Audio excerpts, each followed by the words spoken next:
इस कार्यक्रम के पुण्यार्जक हैं स्वर्गीय श्री उत्तम चंद जैन की स्मृति में श्रीमती विमलाबाई जैन, श्रीमंत सेठ आनंद कुमार मोना जैन, श्रीमंत सेठ अजीत कुमार नेहा जैन।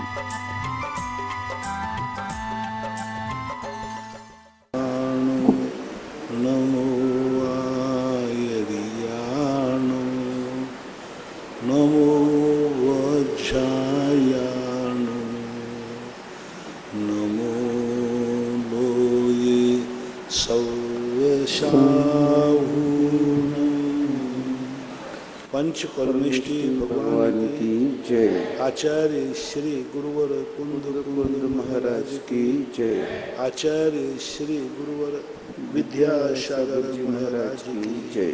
परम पूज्य निर्यापक श्रमण मुनि श्री सुधा सागर जी महाराज की जय। जय। विद्या जैन बड़ा गांव धसान गुरुवर नमोस्तु। महाराज जी, कृष्ण जी जो नांग सैया पर लेटे हुए हैं उसका आशय क्या है? जैन शास्त्रों में एक नाग सैया का विशेष उल्लेख मिलता है। अब इस प्रसंग के संबंध में बहुत सारी बातें विचार रही। क्या प्रत्येक नारायण की नाग सैया होती है? तो ऐसा उल्लेख आगम में नहीं मिला। फिर श्री कृष्ण की ही नाग सैया क्यों थी, यह विचार। प्रसंग आया है कि जब रोहिणी ने, उनकी भाभी ने कृष्ण जी को एक हंसी मजाक करके कह दिया कि मैं उसका उत्तरी शाप कर सकती हूँ, निचोड़ सकती हूँ, जो नाग सैया पर लेटकर नाग से शंख बजाए और कनिष्ठा से चक्र घुमाए। वहाँ पर उस नाग सैया का उल्लेख मिला है। बस इतना ही कथन प्रसंग में है। बाकी किसी वैभव में किसी भी स्थान पर नारायण प्रति नारायण के लिए नाग सैया का उल्लेख सैद्धांतिक नहीं मिल रहा है। कहीं उनके वैभव में नहीं मिल रहा है, परिकर में नहीं मिल रहा है। तो यह प्रश्न, यह बात जो है, उल्लेख जरूर है, लेकिन वो श्री कृष्ण के लिए ही अलग से नाग सैया क्यों? क्योंकि जब नारायण थे और 9 नारायण और हैं, उनके जीवन के संबंध में ऐसा क्यों नहीं? लक्ष्मण भी नारायण माने जाते हैं। हालांकि वैष्णव दर्शन में लक्ष्मण को शेष नाग का अवतार मानते हैं, वो शेष नाग के अवतार थे। तो ये सब बातें थोड़ा सा खोज के और ऐतिहासिक विषय है।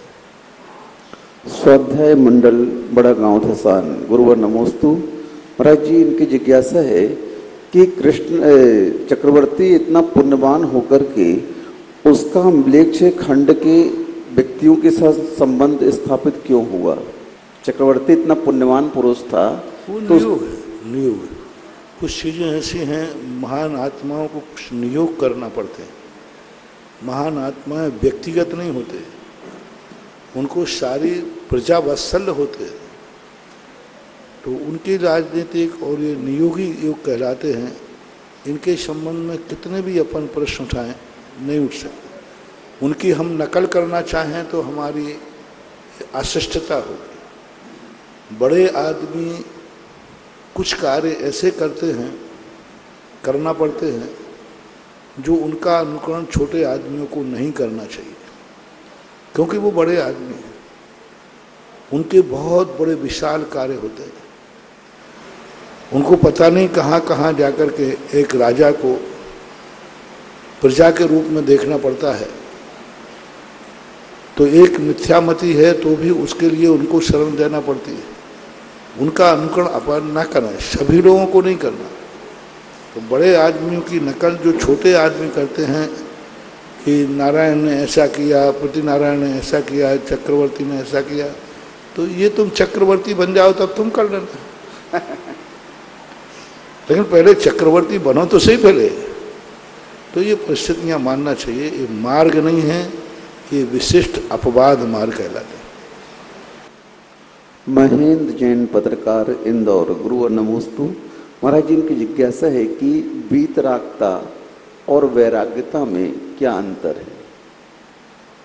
वैराग्य एक भाव है, वैराग्य क्रिया वैराग्य हो गया, और वीतरागता उसकी उपलब्धि हो गई। वीतरागता यानी काम वैराग यानी वो अभी कर रहा है, राग से बच रहा है, और वीतराग का राग से बच चुका, समाप्त हो चुका है, कुछ विशेष अंतर नहीं।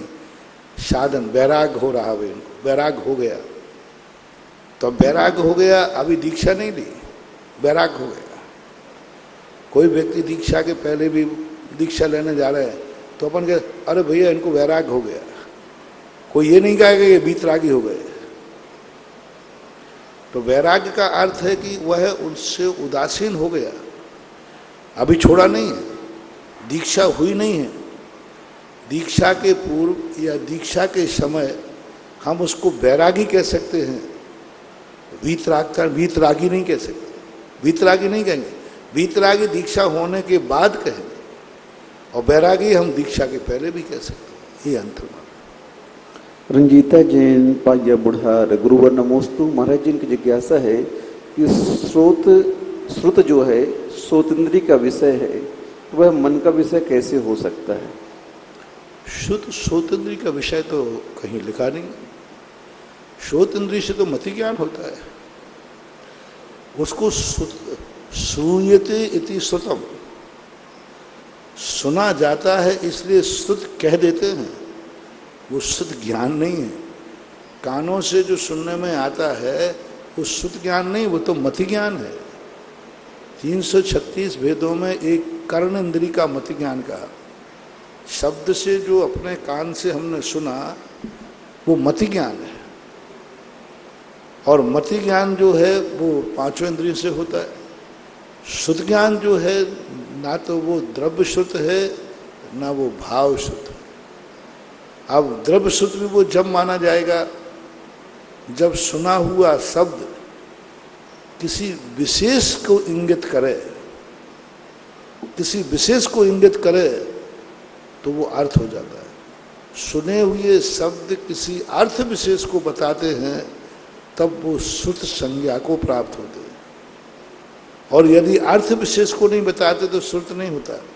जैसे संगीत बज रहा है तो अब वो ध्वनि है, मात्र सामान्य ध्वनि है, श्रुत नहीं है, ध्वनि है।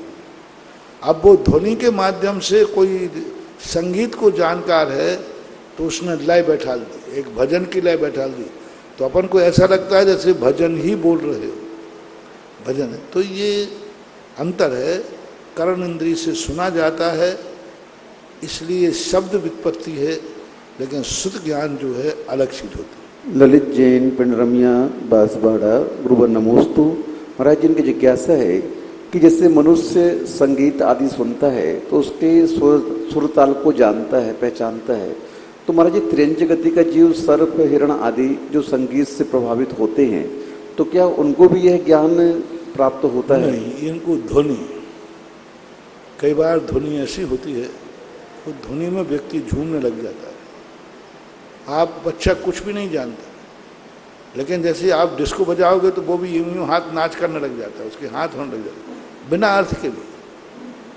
बताते आजकल तो लोग नचाने लग जाए तो घोड़े भी नाचते, हाथी भी नाचते, कुत्ते भी नाचते, तो ये कुछ समझते नहीं, ये ध्वनि है। संगीत का अर्थ होता है एक ऐसी लय जो परिणामों को तरंगायित करती है, तरंगित कर देती है, ऐसा। श्रीमती चंदा जैन आष्टा गुरुवर नमोस्तु। महाराज जी की जिज्ञासा है कि अकाल में स्वाध्याय करने से तीव्र कर्मों का आश्रय होता है, तो अकाल का काल हम कब कब माने? अकाल कार्य सबके लिए एक समान नहीं।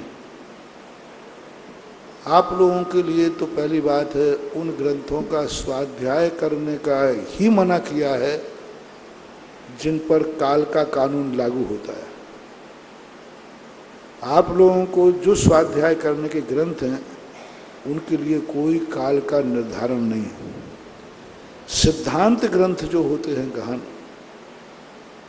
उनका विशेष रूप से, तो जैसे हम मुनि महाराज लोगों के लिए काल का निर्धारण होता है, तो काल के बहुत सारे भेद, संधि काल सिद्धांत ग्रंथों का है, भावना ग्रंथों का नहीं। सूत्र ग्रंथ सिद्धांत ग्रंथ है, संधि काल है। ग्रहण लग रहा हो उस समय काल है, अति वृष्टि काल है, दिग्दाय है, चारों तरफ से दिग्दाय हो गया, उल्कापात है, कहीं बिजली आदि का गिर जाना, राजा का मरण हो जाए। हाँ, आचार्य का तो वो तो है ही, संज्ञ हो गए, राजा का मरण भी हो जाए और तुरंत उस दिन राजा के मरण पर उस दिन स्वाध्याय नहीं करेंगे। और तो ऐसे कुछ प्रसंग दिए हैं जिस समय अकाल को माना गया है। प्रीति जैन देवास गुरुवर नमोस्तु। महाराज जिनकी जिज्ञासा 6:18 से है कि सुर असुर खगाधिप जेते, तो खगाधिप का अर्थ क्या है? सुर असुर खगाधिप दे जेते, खगाधिप का अर्थ क्या होता है? खग बोलते हैं पक्षियों को, आकाश में उड़ने वाले पक्षी, उनका लेना चाहिए। और खग विद्याधरों को खेचर बोलते हैं, उनको खेचर बोलते हैं, जो आकाश में चलते हैं उनको इस प्रकार मानना चाहिए। अरुणो जैन हांसी हरियाणा गुरुवर नमोस्तु। महाराज जी इनकी जिज्ञासा है कि जब जैन समाज के मंदिर की आरती होती है उस समय कुछ नीच गोत्र के व्यक्ति आकर के चवर ढुराते हैं, आरती करते हैं, तो ये कहाँ तक उचित है? आज का जिस ढंग के माहौल चल रहा है, इस समय ऐसी स्थितियां आगे जाकर के अराजकता का कारण बन सकती है, विद्रोह का कारण बन सकती है, क्योंकि आज वो विशाल स्तरीय धर्म खत्म हो गए। क्योंकि धर्म को लोगों ने अपनी एक जाति विशेष से बन गए, हर धर्म एक जाति विशेष का धर्म हो गया। ऐसी स्थिति में यह जो संप्रदाय संकर दोष है, ये संकर दोष कहीं ना कहीं कानून में, कहीं ना कहीं झगड़े में कारण बन सकता है। बहुत समय तक निरंतर यदि वो आपके यहाँ आरती में आते लग जाएं तो अधिकार बन जाता है, अधिकार बन जाता है। फिर आप हटाओ तो बोले नहीं हमारे बाप दादे भी आते थे। फिर वो इतना ज़्यादा खतरनाक हो जाता है कि धीरे धीरे करके वो तुम्हें धक्का मारेंगे, क्योंकि वो तो 17 के हैं, तुम 16 के हैं, और वो घुसते घुसते जाएंगे, तुम साइड में होते होते जाओगे, तुम बाहर हो जाओगे।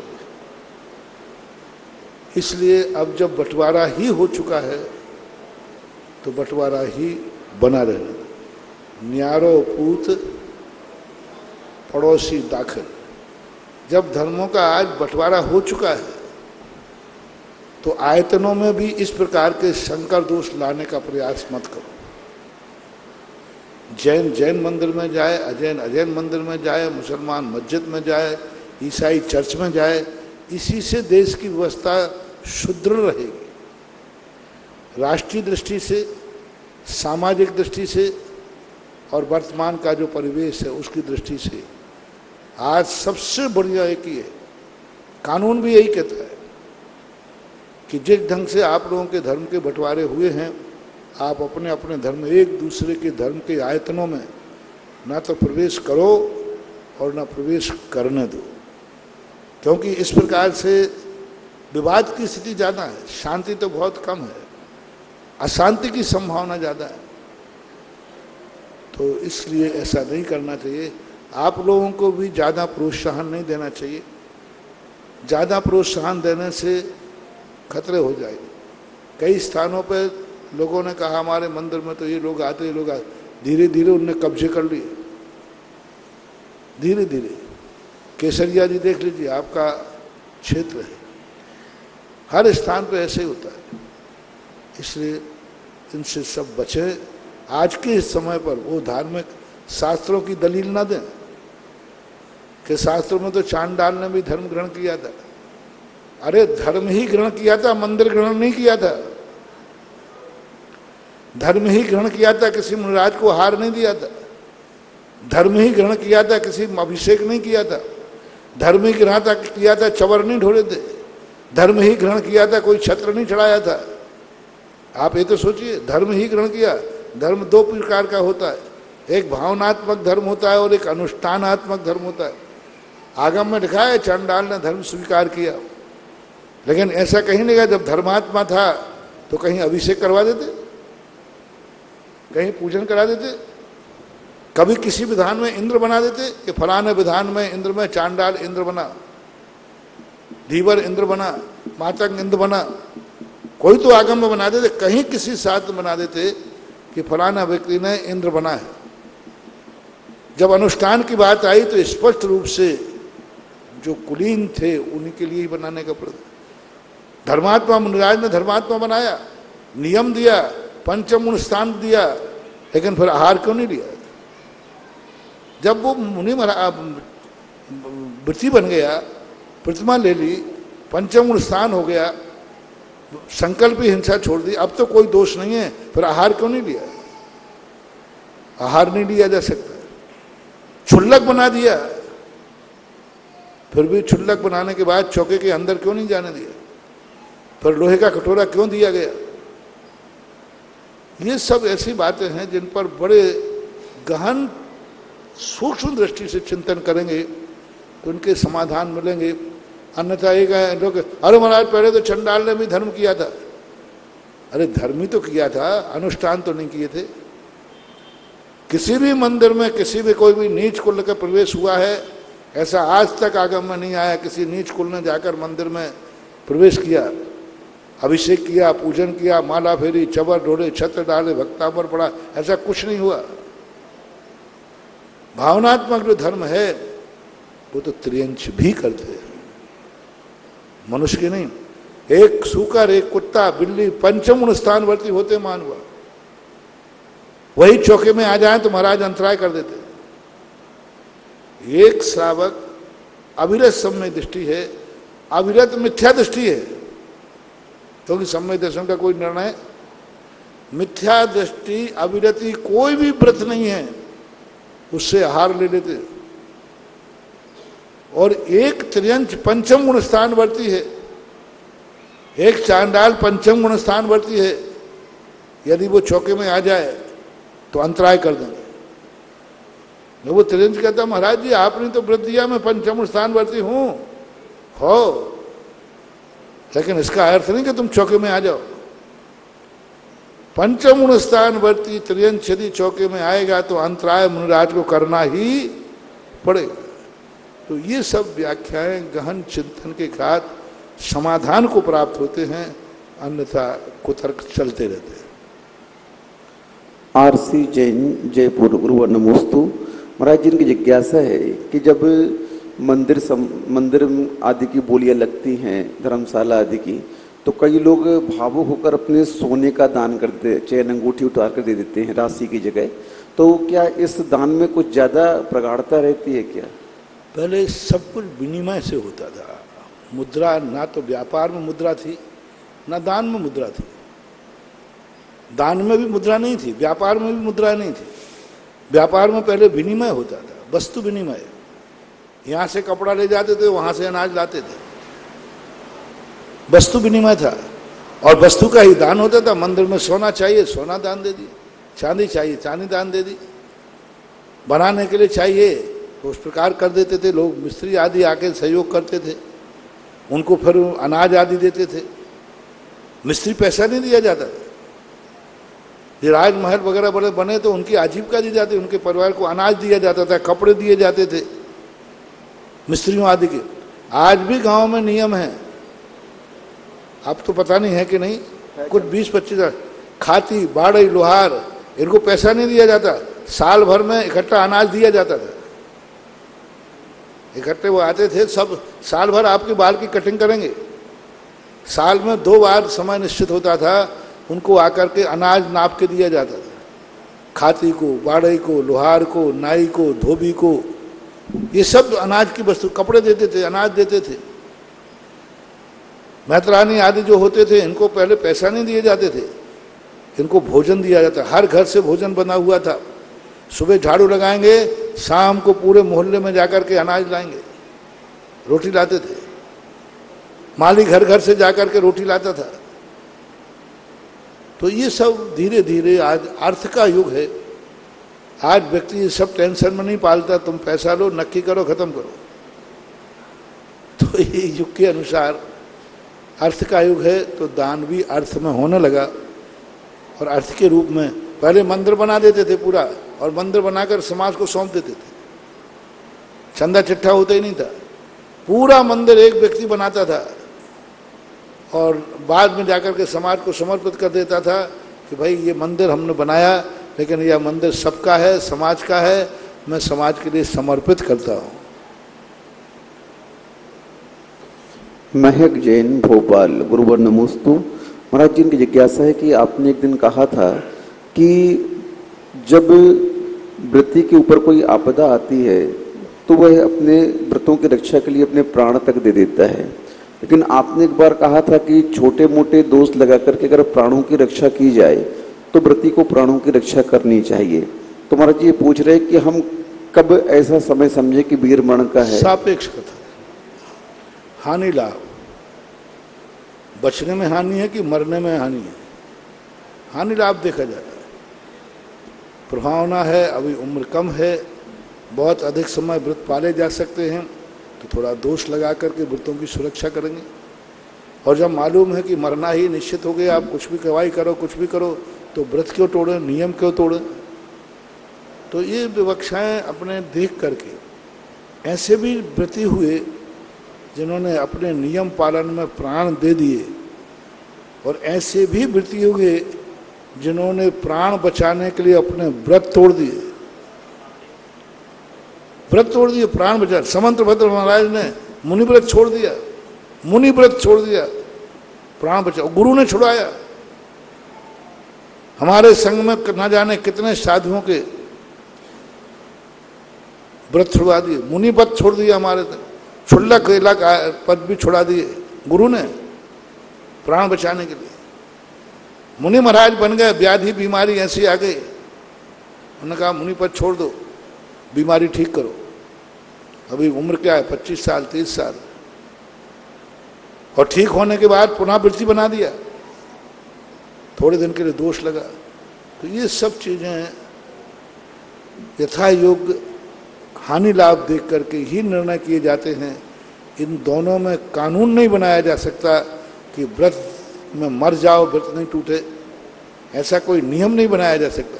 और ये भी नहीं किया जा सकता कि व्रत तोड़ना पड़े तो तोड़ो, मरना मत, दोनों सापेक्ष है। मीनू जैन, मदनगंज, किशनगढ़, राजस्थान, गुरुवर नमोस्तु। महाराज जी इनकी जिज्ञासा है कि आपने प्रवचनों में कहा कि यंत्र आदि घर में नहीं रखना चाहिए। आपने प्रवचन में कहा यंत्र आदि घर में नहीं रखना चाहिए। अब महाराज जी अज्ञान दशा में वो यंत्र आदि रख लिए थे, तब उस यंत्रों का हम विसर्जन कहाँ करें? मन घर में रख लिए। यंत्र के लिए यदि अच्छा मंत्र है, अच्छा यदि मंत्र है, आगम के अनुकूल है, तो मंदिर में रख दीजिए, अन्यथा गहरे पानी में कहीं विसर्जित कर दीजिए। अतिशय जैन, कोटा, गुरुवर नमोस्तु। महाराज जी पूछ रहे हैं कि अविरत सम्यक दृष्टि को प्रतिक्रमण करना चाहिए क्या प्रतिदिन? प्रतिक्रमण का उल्लेख नहीं, प्रतिक्रमण होता है व्रत के बाद। कोई व्रत लिया हो उसमें दोष हो तो अतिक्रमण है। आलोचना करना चाहिए, आलोचना पाठ होते हैं, आलोचना तो अविरत को करना ही चाहिए। प्रतिक्रमण एक निश्चित है कि हमने ये व्रत लिया था, इसमें दोष लगे हों तो उसको प्रतिक्रमण, यानी जहां मैं चला गया था वहां से वापस लौटना। प्रतिक्रम का उल्टा क्रमण, प्रतिक्रमण। मैंने व्रत लिया था, इस व्रत को छोड़ दिया, पुनः व्रत में आ जाना, उसको प्रतिक्रमण बोलते। जैसे मान लीजिए कोई व्रत लिया, नियम लिया था, वह टूट गया, पुनः व्रत में आ जाना, उसको प्रतिक्रमण बोलते हैं। अब तुम्हारा व्रत ही नहीं है, आओगे कहाँ?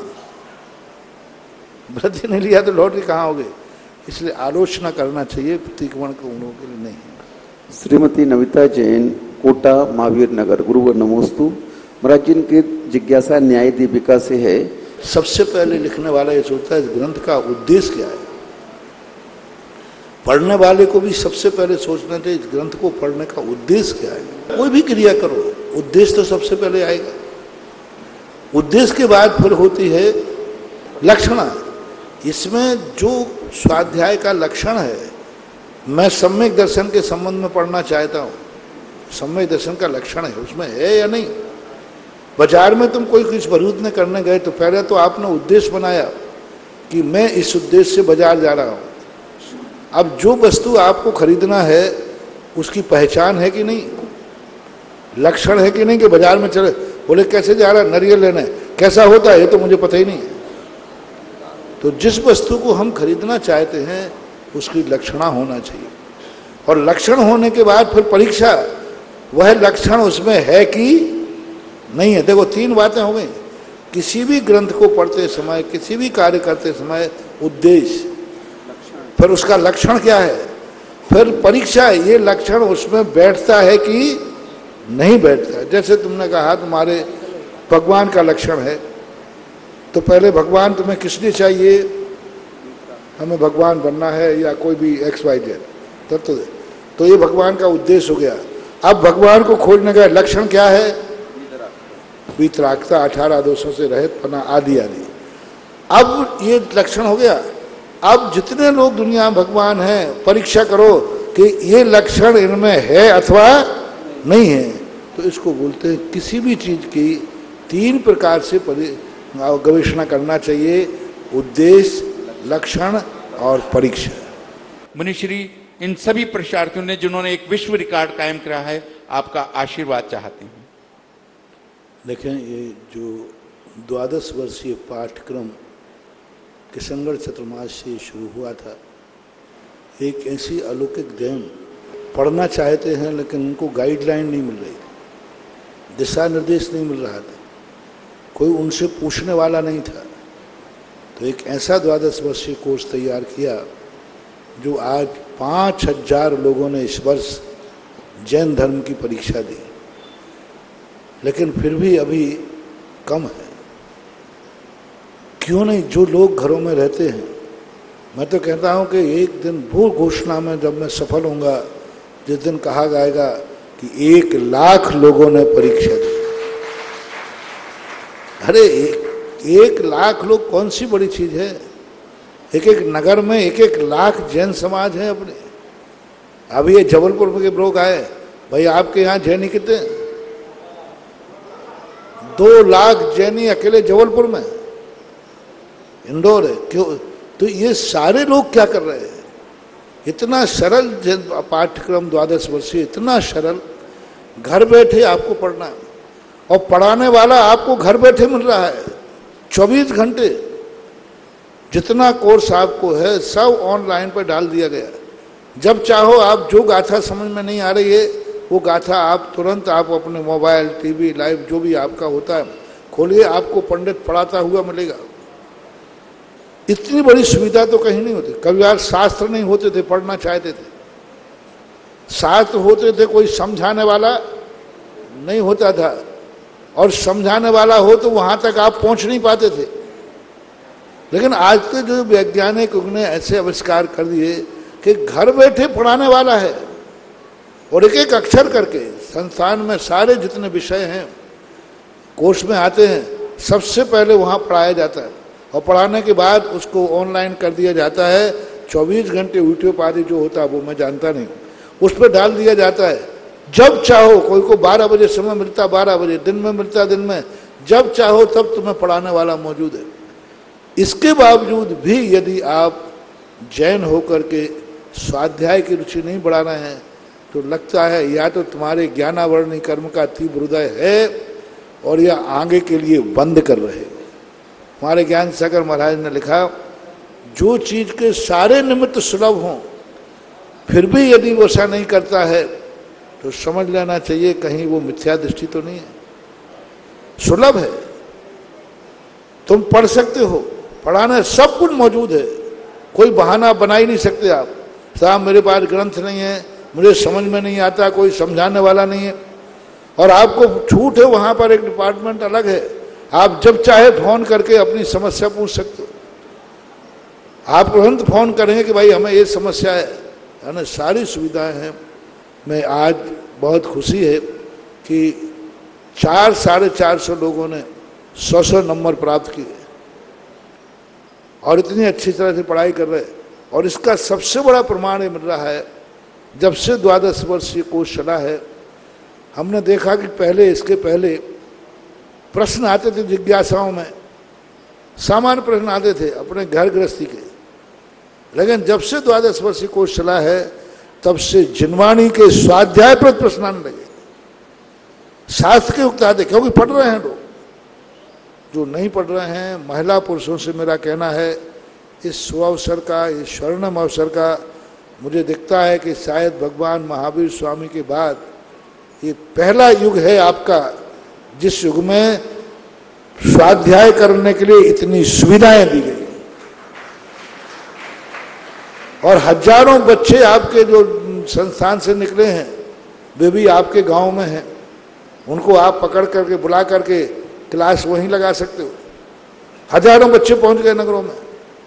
यदि आपके यहाँ सांगानेर का कोई शास्त्री है, उस बच्चे को आप कहिए सब लोग मिलकर के कि हमारे 12 वर्षीय कोर्स में ये किताबें हैं, आप मुझे यह पढ़ा दीजिए। शाम को पढ़ाएगा। और यदि सांगानेर से निकला है और आपके कहने पर नहीं पढ़ावे वो, तो उसकी शिकायत मेरे पास करिए, फिर मैं उसकी खबर लूँगा।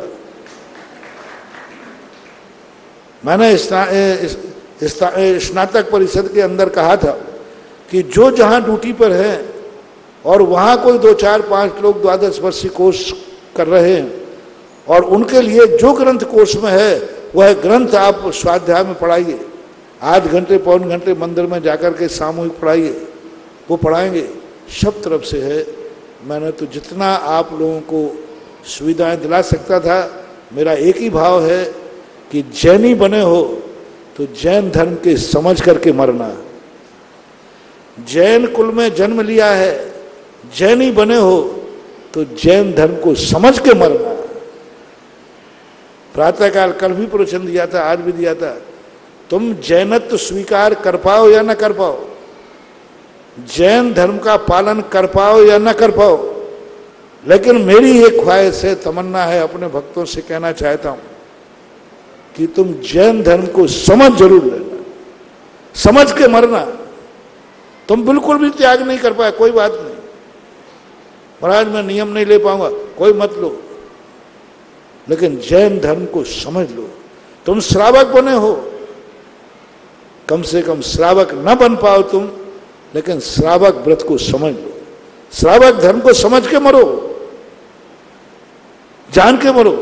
जो जिस पद पर है उस पद पर बैठकर, मुनि है जितनी चर्या पालन करता है तो करे, लेकिन मुनि पद को समझे, त्रिकाली मुनि पद को समझे। कल मुनि कैसे थे, आज कैसे होंगे, कल कैसे होंगे, आज कैसे हैं, मुनि का पूरा स्वरूप समझे।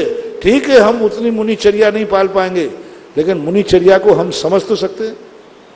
हम चतुर्मास पेड़ के नीचे नहीं कर सकते हैं, लेकिन पेड़ के नीचे चतुर्मास होता है, ये ज्ञान तो हमें होना चाहिए।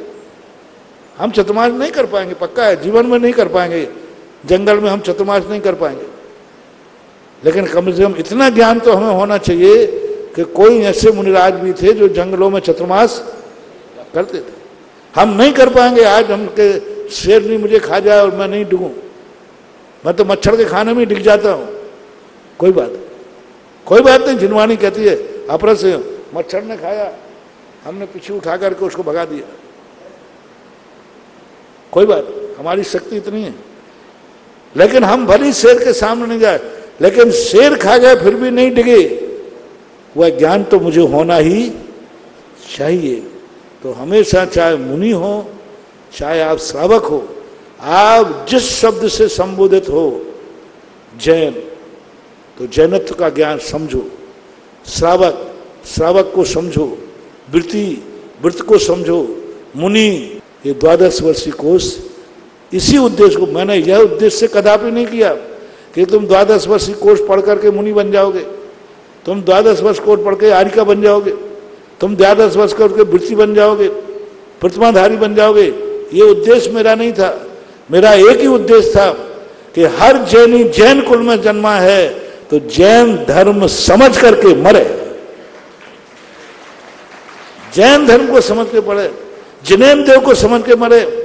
भले वो जिनेन्द्र बन पाए या न बन पाए, लेकिन मेरे जिनेंद्र कैसे होते हैं ये ज्ञान उसको होना चाहिए। भले जैनी नहीं बन पाए कोई बात नहीं, लेकिन जिनेंद्र कैसा होता है, हम गुरु बन पाए या ना बन पाए, लेकिन गुरु कैसा होता है ये ज्ञान होना चाहिए। इस उद्देश्य को लेकर किया है। तो हो सारे जैनियों से मेरा कहना है ये कार्य करो, इतना गर्व के साथ पढ़ो कि महाराज ने कहा है पालन करो या ना करो, लेकिन जैनी हूं तो जैन धर्म को समझ के ही मेरे प्राण निकलेंगे। और सबके लिए उपदेश समझो तो उपदेश, टेक टू आर्डर, आदेश समझो तो आदेश, जिस भाषा में समझो उस भाषा में तुम्हें करना है। कुल मिलाकर हर जैनी की जिंदगी में यह कार्य अवश्य करना ही है। और 12 वर्ष का कोर्स तुमने कर लिया, चलो मैं ये भी छूट देता हूं, तुम्हें कुछ भी समझ में नहीं आया तो आना ताना दो, मात पढ़ लेना, तो ताकि समान पढ़ लो, चलो कोई बात नहीं। कुछ भी समझ में नहीं आएगा महाराज मुझे, हम बहुत बुद्धू हैं, कोई बात नहीं, पढ़ लेना। शुरू से लेकर आखिरी तक पढ़ने को आप पढ़ लेना, इतनी काफी है। इतने में ही हम इतना जरूर आशीर्वाद दे सकता हूं कि अगले भाव में तुम्हारा ज्ञान का इतना सम बढ़ेगा कि तुम समझने लग जाओगे। इस भाव में पढ़ लो, अगले भाव में समझ लेना। क्या बात हो गई? कई लोग गधा होते ना, उनको एक दिन बाद समझ में आती है। वो चिड़ियाघर था, सारे जानवर हंस रहे थे, खुश हो रहे थे, गधा चुपचाप खड़ा था। दूसरे दिन फिर वो घूमने वाले गए तो सब चुपचाप खड़े थे, गधा हंस रहा था। तो वहां का मैनेजर ने पूछा साहब कल सब हंस रहे थे, गधा चुप था, आज गधा हंस रहा सब चुप है? बोले इसको कल की बात आज समझ में आई है। ऐसे ही आप लोग भली गधा हो तो आज पढ़ लो, अगले भाव में समझ में आ जाएगी, कोई बात नहीं, लेकिन आ जाएगी। कुल मिलाकर के आज मैंने गधा चंद को भी 12 वर्षीय कोर्स पढ़ने के लिए आह्वान कर दिया है। सबको पढ़ो, बहुत बड़ी चीज है, बहुत उपलब्धि है। जो कर रहे हैं उनसे पूछो उनको कितना आनंद आ रहा है। कई लोग कहते हैं हमने जिंदगी में नहीं सोचा था कि कभी मैं आदि पुराण पढ़ लूंगा, कभी नहीं सोचा था कि रत्नकांत साहब का 4 द्रव्य पढ़ूंगा, लेकिन पढ़ने के बाद उनको बहुत अच्छा लग रहा है। आज का जो विधिवत आपके नंबर आदि जो हैं वे सब आपको शायद संस्थान से और कहीं जहाँ से भेजते हैं व्हाट्सएप वगैरह पे भेज दिया गया है। जिन्होंने अच्छे नंबर प्राप्त किए, जिन्होंने मेहनत की, उन सब के लिए आशीर्वाद। और इन 5000 लोगों के लिए आशीर्वाद में एक गुरु दक्षिणा मांगता हूँ, यह कि 5000 लोगों को इस साल अपनी तरफ से एक नया स्वाध्याय करने वाला तैयार करना है। बस यह गुरु दक्षिणा है। यदि आपको मेरे आशीर्वाद से कुछ अच्छा लगा हो और 5000 लोगों ने परीक्षा दी है, तो आज मेरा एक ही आशीर्वाद उनको है कि वो अपने स्वाध्याय के आनंद के माध्यम से किसी एक नए सहपाठी को तैयार करेंगे, एक नए सहपाठी का फार्म भरवाएंगे। यही तुम्हारे लिए गुरु दक्षिणा हम मान लेंगे। और उसको मेरा जो एक सहपाठी तैयार करेगा उसको मेरा अभी से एडवांस में दोनों हाथ से आशीर्वाद है। बोलिए अवीक्षण ज्ञानोपयोगी निर्यापकचार्य परम पूज्य मुनिपंगव सुधा सागर महाराज की और गुरुदेव के पावन चरणों में समस्त भेड़ाघाट कमेटी की ओर से कोटि कोटि नमन करता हूँ। गुरुदेव आपके आशीर्वाद से शांतिनाथ जिनालय भेड़ाघाट का निर्माण भव्य रूप से हो चुका है। थोड़ा सा कार्य आपके आशीर्वाद से पूर्ण हो जाएगा। और एक निवेदन हमारा ये भी है, जो इस मंदिर के ट्रस्टीगण हैं वो अपना सहयोग अति शीघ्र हमारे पदाधिकारी को देकर इस कार्य को संपन्न कराने में सहयोग प्रदान करें। गुरुदेव एक छोटी सी जिज्ञासा है, जो लोग दान नहीं देते और बोलने के बाद भी नहीं देते और देने वालों से कह देते हैं कि इनको नहीं देना चाहिए, आदि आदि अनेक प्रकार से बहकावा करते हैं, ऐसे लोगों का भविष्य में क्या होगा? और जिन लोगों ने शांतिनाथ जिनालय में अपना सहयोग दिया है उनके लिए धन्यवाद देता हूं। और बस गुरुदेव यही निवेदन करता हूं ऐसे लोगों का भविष्य में आप क्या होगा? धन्यवाद न दें, आशीर्वाद दिलवाएं तो वो ज्यादा खुश होंगे। हाँ, जिन्होंने दिया है उनको आशीर्वाद दिलवा दो। आज तुम माइक पे खड़े हो गए, स्वयं ही धन्यवाद देने लगे। वो तो हमारी अनुपस्थिति में देना फिर धन्यवाद। तो ऐसी स्थिति में दान का विघ्न डालना, दूसरों से कहना, इनके जीवन में ऐसी परिस्थितियां आती हैं कि जब इनके जीवन में संकट आते हैं तो कोई सहायता करना भी चाहे तो दूसरे लोग उनको सहायता नहीं करने देते। जैसे एक एक्सीडेंट हुआ, गाड़ी से उठाने के लिए ड्राइवर ने गाड़ी रोकी कि साहब कोई गिर गया, उठा लो। तुरंत गाड़ी में बैठ, नहीं चल, ऐसे तो मरते रहते, आगे चल, तू आगे बढ़ा गाड़ी को। गाड़ी बढ़ा दी। अब ये वो उठाना चाह रहा है और पीछे से आवाज आई, चले आते थे, मरते रहते, और उठ जाता तो बच जाता। अब ये कर्म का पुण्य है, कोई दान देना चाहता है और उसने नहीं देने दिया तो वो पाप कर्म का उदय ऐसे मौके पे आएगा कि बचना भी चाहे तो बच नहीं सकता। सामने बचाने वाला खड़ा है लेकिन आगे बढ़ जाएगा। ये खेती है, जैसा बीज बोओगे वैसा होगा। धर्म कार्य में स्वयं करो, स्वयं नहीं कर सकते हो तो जो कर रहे हैं उनकी अनुमोदना करो, उनको शाबाश दो, बहुत अच्छा तुम करो, मेरे तो भाव नहीं हो रहे हैं, तुम करो। अनुमोदना की बात होना चाहिए। रोकने वाला तो महान मिथ्या दृष्टि अज्ञानी कहलाता है, धर्मद्रोही कहलाता है, और धर्म का द्रोह उसको कहीं ना कहीं भोगना पड़ता है। बेड़ा घाट की जहाँ तक बात कही, एक ऐसा नर्मदा के किनारे मंदिर है, प्राचीन मंदिर था, उसका जीर्णोद्धार हुआ, विशाल 15.25 फुट की मूर्ति विराजमान की। उस क्षेत्र के संबंध में जो भी ट्रस्टीगण बने हुए हैं वे अपने आप में आज नहीं कल गर्व करेंगे कि हम भेड़ा घाट के ट्रस्टी हैं।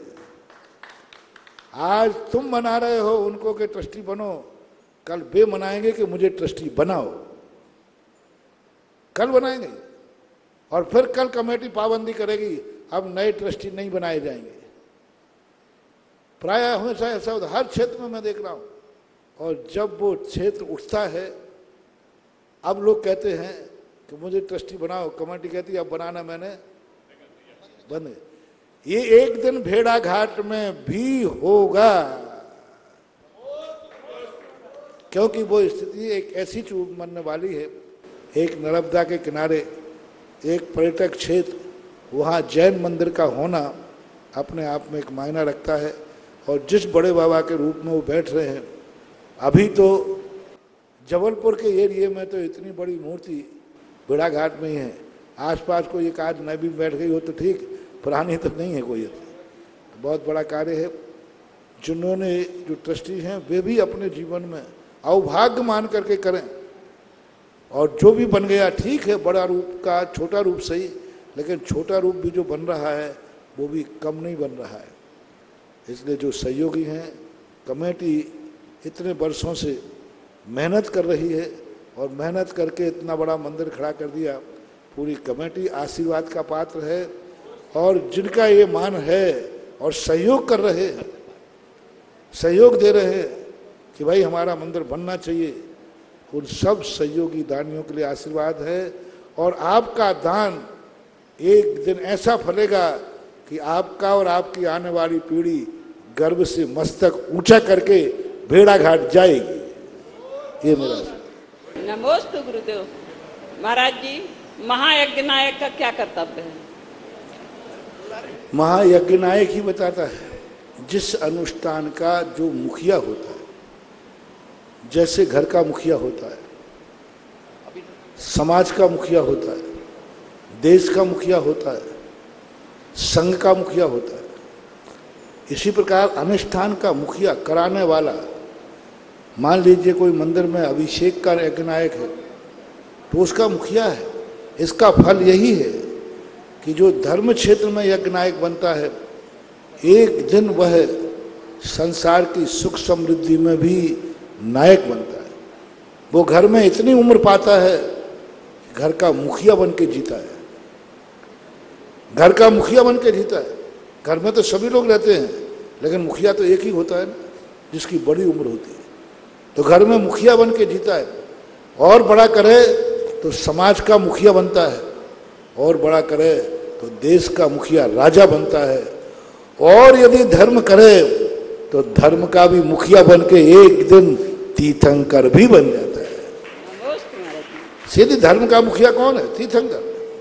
और जो इतना व्यापक धर्म करते हैं, इतना व्यापक धर्म करते हैं कि संसार के हर व्यक्ति को धर्मात्मा बनाने का भाव करते हैं और स्वयं धर्म को स्वयं अंगीकार करते हैं, वे एक दिन इस प्रकार नायकत्व बनते हैं। तो महायज्ञ नायक का जो पद है, इस शास्त्रों में यज्ञ कराने वाला यजमान, मुखिया, उस यज्ञ का अनुष्ठान करता। नमोस्तु महाराज जी, भेड़ाघाट जैन मंदिर कमेटी का नमोस्तु, मेरे परिवार की ओर से नमोस्तु।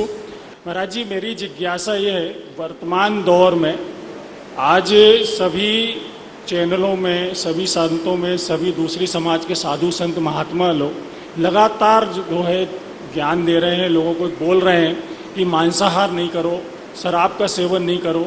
इसके बावजूद देश में 70% लोग मांसाहार आज कर रहे हैं, नशे की प्रवृत्ति बढ़ रही है। आखिर इसके पीछे क्या कारण है महाराज जी? इतने मूल कारण है कि जो साधु संत लोग बोल रहे हैं, बोलने वाले साधु संत तो हैं, लेकिन श्रोता नहीं है, सुनने वाले नहीं सुन रहे। वही सुन रहे हैं जो मांसाहार के त्यागी हैं। हम त्यागियों को ही सुना रहे हैं मांस नहीं खाना चाहिए, जो खाते ही नहीं। हम उनको सुना, हमारी आवाज वहां तक पहुंच रही है जो शराब नहीं पीते, हमारी आवाज वहां तक पहुंच रही है जो जुआ नहीं खेलते। तो यदि वो श्रोता साधु संतों की वाणी, इसलिए तो मैं इसी नीति को तो मैं अपना रहा हूं कि तुम कुछ मत छोड़ना, अरे शराबियों आओ, शराब पी करके आओ, लेकिन सुनो तो सही। जिस दिन शराबी हमारा प्रवचन सुनने लग जाएंगे, उसी दिन दुनिया से शराब चली जाएगी। जिस दिन मांसाहारी दुनिया मांसाहार का प्रवचन सुनने लग जाएंगे, मांसाहार चला जाएगा। चोर जिस दिन महाराज का प्रवचन सुनने लग जाएगा, उसी दिन चोरियां बंद हो जाएंगी। साहूकार सुन रहा है प्रवचन, देखो चोरी करना पाप है, चोरी नहीं करना चाहिए, बोला हमारे बाप ने कह दिया था पहले। अब कोई चोर बैठ के प्रवचन सुने तो चोरी का त्याग हो। शास्त्रों में जब भी उपदेश हुए हैं, सिंह मांस खा रहा था, उपदेश दिया, मुनिराज ने मांस छोड़ दिया। अब जो खाते ही नहीं है उनको क्या करें? तो मूल कारण है कि हमारी आवाज वहां तक नहीं पहुंच पा रही है जो इन कुकृत्यों में लिप्त है, उनके कानों तक नहीं पहुंच पा रही। अब उनके कानों तक पहुंचे, या तो हम उनके पास जावे या फिर आप लोग पकड़ के उनको लाओ। महाराज जी, कोविड के कारण बहुत लोग और इसका सेवन करने लगे हैं। बहुत से जो लोग नहीं करते थे वो भी कोविड के कारण मांसाहार, लेकिन जो श्रोता रहे होंगे शायद वो तो नहीं कर पाएंगे। तो सुबह का प्रवचन और शाम की जिज्ञासा सुने, वो तो नहीं। फिर तो शायद मुझे नहीं लगता है कि वो इस प्रकार का कोई इक्का दुक्का हो, तो कह नहीं सकते। नमोस्तु महाराज जी। एक जिज्ञासा है कि नमोकार मंत्र में देव और गुरु को प्रणाम किया गया, शास्त्र को प्रणाम क्यों नहीं किया? बहुत अच्छा। शास्त्र कोई वस्तु नहीं है, शास्त्र एक वाणी है। अरहंत स्वयं स्वतंत्र सत्ता है, वो एक द्रव्य है, जीव है। सिद्ध एक अपनी स्वतंत्र सत्ता है, वस्तु है। आचार्य उपाध्याय साधु ये भी स्वतंत्र द्रव्य है, वस्तु है। लेकिन वाणी जो है वो स्वतंत्र वस्तु नहीं है, वो भगवान और गुरु में से निकली हुई है, इसलिए भगवान और गुरु में वो शामिल हो जाती है।